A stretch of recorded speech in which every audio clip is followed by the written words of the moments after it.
welcome, and it is a great honor to introduce our respected director, sir, Professor Shiv Kumar Sareen, sir. Sir is the senior professor in hepatology and the director of Institute of Liver and Biliary Sciences, New Delhi.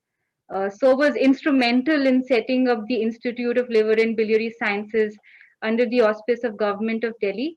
Sir is also the director, WHO Collaborative Center on Chronic Liver Diseases and Viral Hepatitis at ILBS. Sir serves as adjunct faculty molecular medicine at JNU due to his deep interest and contributions to translational science. Professor Sareen has more than 650 publications to his credit, has edited 13 books on liver diseases, and has helped to develop 19 major treatment guidelines. Sir is the recipient of Shanti Swarup Bhatnagar Award, the prestigious Henry L. Bocuse Gold Medal 2017 by World Gastroenterology Organization, the World Academy of Medical Sciences International Prize, ESOL International Recognition Award, and has been bestowed with the Padma Bhushan by the Government of India. He is the founding chief editor of Hepatology International by Springer Nature. I welcome you, sir, and thank you so much for taking out the time to agree to take the plenary session on the impact of COVID-19 on common liver diseases. Thank you, Manya, and it's indeed a great privilege for us to have today as our partner from Shimla, Dr. Tania. But first, many thanks to our Director General Health Services, Dr. Sunil, who has really walked us through this difficult path of getting integration of the NAFLD into the national program, and also for Dr. Sudhir Gupta, for our other friends who have helped this program to come up. And also, I would like to thank the complete team of Dr. Tania, Dr. Anmol, Dr. Uh, I would say Abhit Sharma, and of course our own Professor Umesh Kapil and the mission director, Dr. Nipun Jindal. Many thanks to each one, and to my friend Dr. Ajay Duseja for being with us. Uh, Today it looks like it's an educational program, but I know most of you know about COVID. I was asked to touch some part of the COVID and some part of the common liver diseases. I bring greetings from ILBS and also from the WHO Collaborative Center. I have nothing to disclose except we have very bright faculty and very bright students who put ILBS next to AIIMS Delhi in this holistic output and research. COVID-19, everybody knows everything. So what I say, if you already know, please ignore. The virus, the spike proteins, just to show you that they mutate every time and you will have new proteins. Other than lungs, you will have involvement of several organs, thromboembolism, cardiac, endocrine, very important diabetes and others, dermatology, neurology, renal, gastrointestinal. I will only cover a very small part of COVID and liver. There can be two scenarios. Somebody who has healthy liver, he gets COVID and gets liver injury. Second, there is an underlying chronic liver disease,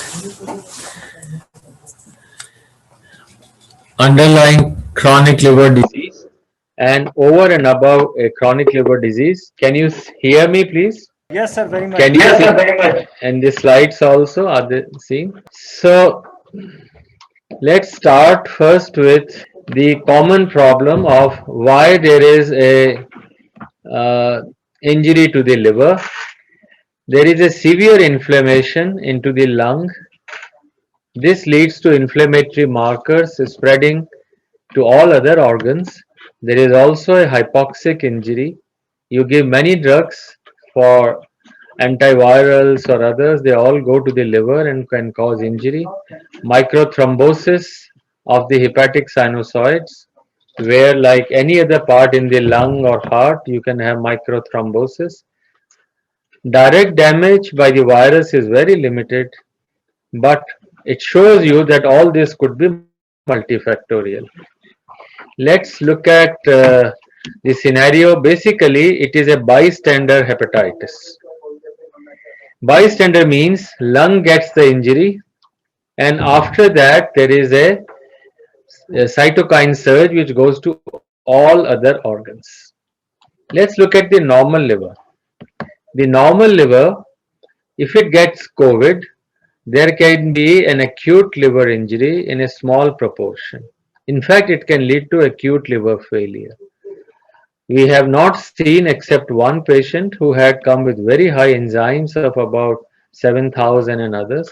But I'll tell you what to do if you have very high enzymes. But normally, the injury in the liver correlates with the severity of COVID. Here it is, of the 1800 patients, severe COVID is in about one third.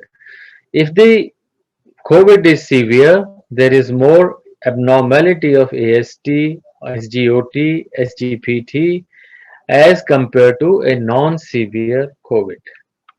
This stays for some time, about 3 to 4 weeks period.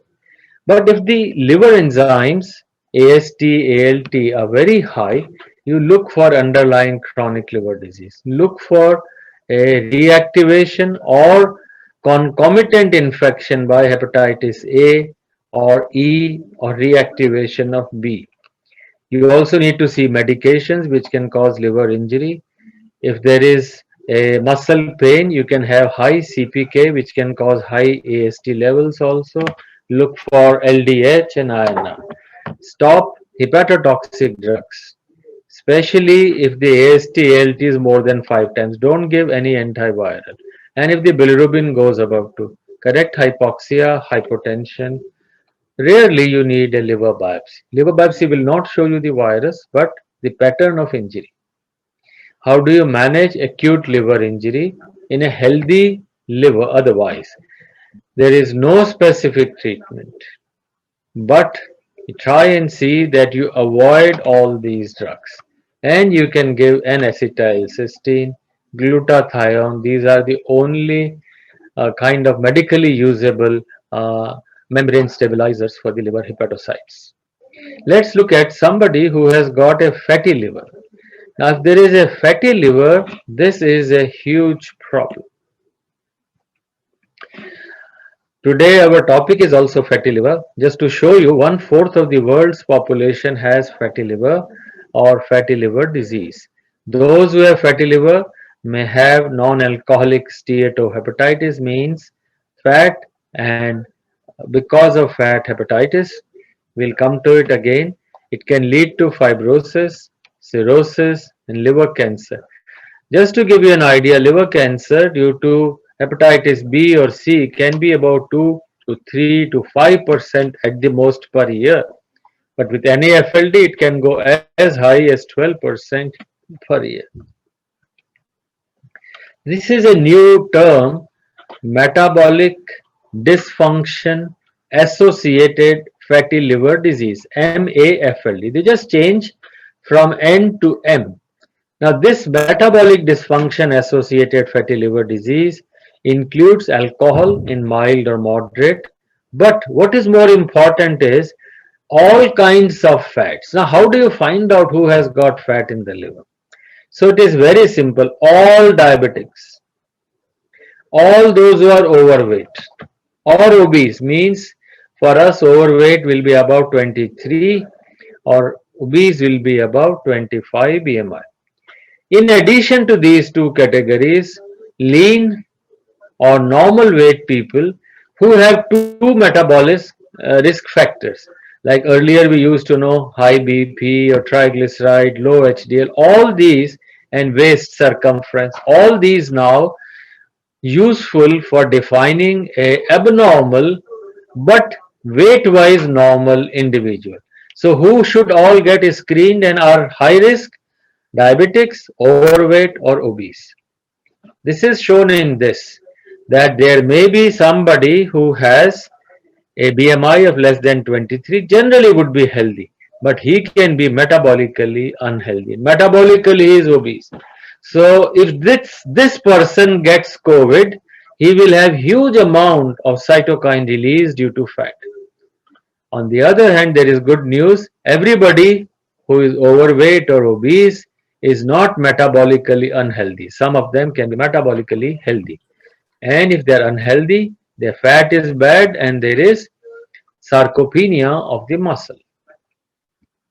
So, in which group of patients will COVID be more severe? Those who have more than 23 BMI generally, or if they are lean but metabolically unhealthy. We don't know this group, therefore, we are careful in everybody. In fact, the vaccine efficacy may be lower in those who have metabolically abnormal stature. Now, this was shown in a very large Lancet study. Who has more progressive COVID? Those who have BMI above 23. How do you find out fatty liver? In normal liver, you can have maroon brown color and it has less than 5% fat. If it is more than 10% fat, it is a fatty liver. It is larger in size, and this can be because you eat more or you have genes which make more out of what you eat. Fatty liver, now this is the skin, this is the underlying white is the underlying fat, this is the liver, kidney and spleen.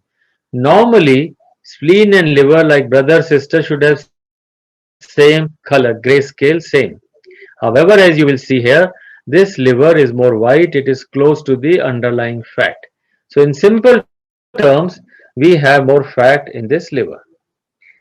Now, all of us all through have learned people who are above 60, people who have high BMI or have other comorbidities have more progressive disease. This large study from Hong Kong showed like any other simple fatty liver disease has same odds ratio as all other comorbidities to have a progressive liver, progressive disease, progressive COVID.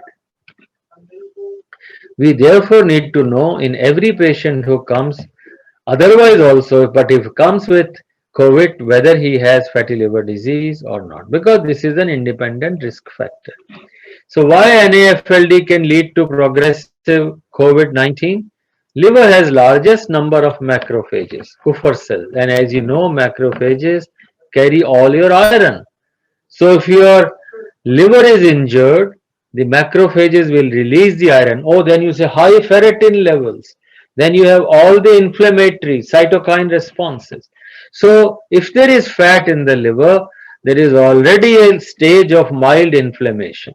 Already it is a obesity is a state of low grade inflammation. So pro-inflammatory cytokines, TNF, IL-6, ferritin are more released. In addition, such patients have impaired immune system. Therefore, a person with fatty liver disease can and likely to have more progressive COVID-19. This brings us to the bottom, the main crucial and always consistent part that liver is the metabolic factory.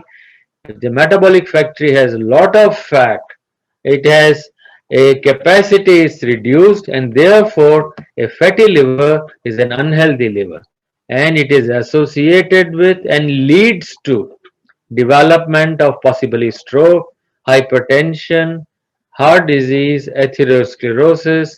It also is strongly associated and precedes diabetes and vascular complications. In fact, we all believe for last 20 years diabetes is a liver disease. There is also chronic kidney disease, polycystic ovary syndrome, and of course gallbladder stone. That's not a disease of gallbladder. Please remember, and yesterday I saw a patient, in fact 4 out of 6 people who came, all 4 had gallstone. And the youngest was a 13-year-old girl of the patient who now had come for gallbladder surgery. That 13-year-old already had gallstone and operated. So what I want to say is it is a genetic disease and liver makes bad bile due to fat. Gallbladder just stores and suffers generally. Very crude, but to give you an idea. Now, in India or anywhere in the world, one third of the population now has fat in the liver. 10% of the population has diabetes. It is a forerunner of diabetes by 15 to 20 years or so. If somebody has high AST, high ALT and fatty liver, let's say आपका SGPT 80 है और आपके liver में fat है, तो मान के चलिए कि you are predisposed to develop diabetes. Let's go to another group of patients who already have underlying chronic liver disease. So, pre existing liver disease, and this is associated with a poor outcome. What are the poor outcomes? First, a person who has already cirrhosis is more predisposed to COVID infection. Unlike general population, this guy has low resistance. These cirrhotics they get decompensated and can have more severe liver injury, ascites, jaundice, and we have dozens of these who came in last 2 months. Higher mortality. They have limited reserve, so mortality is higher.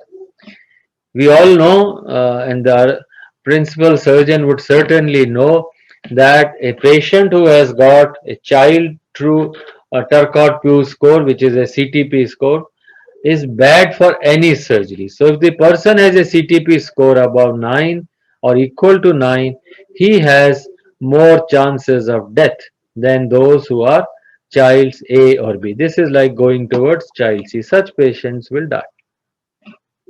The same was shown subsequently in another study from Europe compared to those chronic liver disease but who do not have cirrhosis versus cirrhosis. At any age, the number of people who die are much more than those who just have chronic hepatitis. Now, whether hepatitis B and C patients, is there a problem with SARS-CoV-2? Yes, a chronic hepatitis B, he's just hepatitis B positive, is like what they earlier called carrier, now we called as a chronic HBV infection. If these people get corona, it can get flared, but mortality is not more unless you have cirrhosis. What you do is treat with tenofovir. Now, this is very interesting. Just about a month ago, like you are giving remdesivir, same amount of protection is given by tenofovir because it also works on the RNA part of hepatitis B. It also works on the RNA of COVID virus. So tenofovir and hepatitis C we give sofosbuvir. Both can also inhibit corona by RNA dependent RNA polymerase inhibition. So hepatitis B and C patients, in fact, if they are on treatment, might in fact be protected. This is to show you some of our data of last few months ago. Those who survived versus those who died with cirrhosis. Those who died, they had more worsening of jaundice, they had ascites, they had hepatic encephalopathy, respiratory failure, kidney injury, hypotension. What I want to say, if somebody has cirrhosis and has deep injury, jaundice, the chances of survival are poor. If you take liver transplant patients, and we had 122, which and these patients are, more chances of getting hospitalized. Liver injury in them can be severe in about 10%, and these patients in general may have a worse outcome compared to general population. So let me summarize this part. Liver injury is proportional to severity of COVID-19. More severe, your patient has gone to ICU, he has COVID. So would you be more worried for his liver injury? Yes. Will you give less drugs, hepatotoxic drugs? Yes. So remember, liver injury and your patient in ICU can go hand in hand. In fact, some of them can develop acute liver failure. There is no data of transplanting them. Acute on chronic. Chronic means underlying chronic hepatitis or cirrhosis. They become worse. Obesity and NAFLD have worse outcome. So look out. Tell those who are overweight they can't change their weight. In fact, the best boon of this COVID can be learn to lose weight. they have worse outcome. Pre-existing cirrhosis, comorbidities will have more severe COVID, outcome is poor. Manage hepatitis B and C as before. Liver cancer patients, autoimmune hepatitis, if they get COVID-19, manage them as before. Post liver transplant, COVID outcome is variable, depends on if it is within 3 months of transplant, very bad outcome. Sometimes it is beyond 3 months and the patient is not on heavy immunosuppression, outcomes can be good. The question important is about 1% of general population has chronic liver disease. We remember vaccinate all our chronic liver disease with or without transplant. But what is the basic message I want to give you? Prevention is crucial. Let's go further. This is the message I want to give. Liver is the core. Suppose you are a physician, you are a community medicine person, anybody who is in a healthcare setup, and he finds that there is another neighbor or a friend who has fatty liver. What will you do? Don't ignore, suggest. But an opportunity is given, a very large number of people are coming for vaccination to you. Those who have comorbidities, those who have other kinds of problems, tell them all to get a liver health checkup. भाई तुम vaccine लगवाने आए हो, BP check कराने आए हो, अपना liver check करा लो. If you have fat or if you find somebody is diabetic, tell all of them. If there is somebody who has got obesity, tell all of them because they may have fatty liver disease. Now, how do I say I have fatty liver disease? I don't have access to all hi-fi things. I'm in a village near Shimla.